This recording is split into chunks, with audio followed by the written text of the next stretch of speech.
Karismarani dengan NIM 12010620062. Saya mahasiswi dari Universitas Islam Negeri Sultan Syarif Qasim Riau dari program studi Pendidikan Ekonomi, Fakultas Tarbiyah dan Keguruan.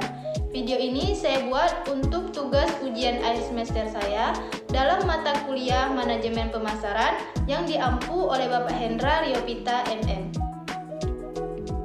Saya akan membahas mengenai strategi pengembangan produk baru dan siklus hidup produk, serta jika dikaitkan sebagai seorang guru. Yang pertama, mengenai strategi pengembangan produk baru. Ada dua cara bagi perusahaan untuk mendapatkan produk baru, yaitu melalui akuisisi dengan membeli produk orang lain atau melalui pengembangan produk baru dalam Departemen Riset dan Pengembangan perusahaan sendiri.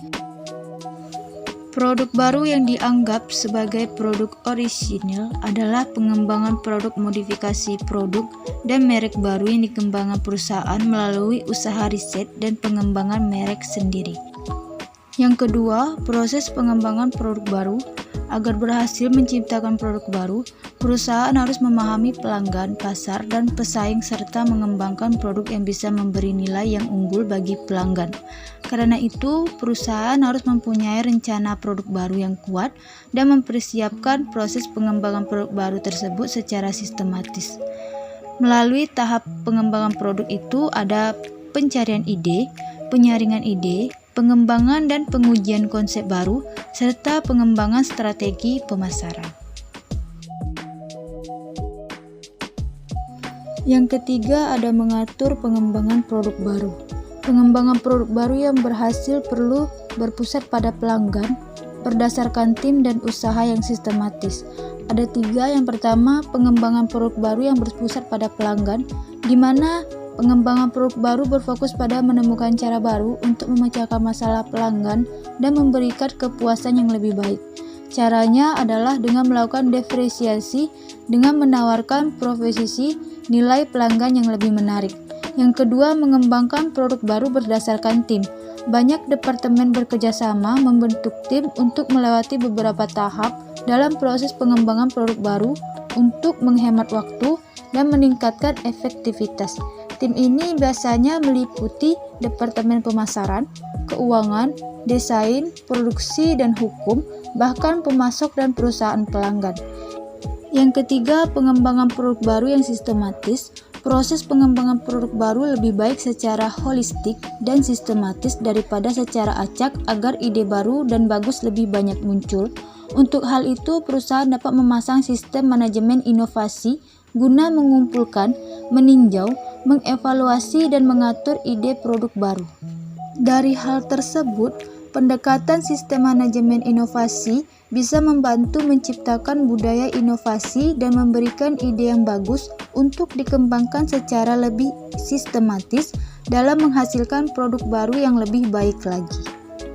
Yang keempat, strategi siklus hidup baru. Setiap produk memiliki siklus hidup yang ditandai oleh kemunculan masalah dan peluang yang ada padanya, sehingga siklus hidup produk dapat juga dikatakan sebagai perjalanan dari penjualan dan keuntungan produk selama masa hidupnya.